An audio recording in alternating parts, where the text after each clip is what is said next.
Right now, let's jump into our 3 things to know segment. We start with number 1. Starting today, if you ride TriMet, you do need to wear a face mask. If you don't have one, TriMet has added disposable mask dispensers to all of its buses and trains.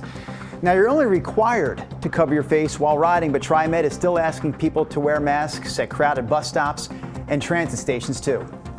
Number 2, Oregon's unemployment rate hit a record high, 14.2% in April. That is way up from the 3.5% mark it hit in March. In fact, that is the largest month-to-month increase since the state started keeping records back in 1976. According to the Oregon Employment Department, 1 in 8 jobs were either temporarily or permanently lost in April. Most of those jobs were in the hospitality industry. And number 3, Clackamas County is applying for Phase 1 of reopening. That would allow people to eat inside a restaurant again and get a haircut at a salon or barbershop. Clackamas is one of just 5 counties in Oregon that hasn't entered Phase 1 yet.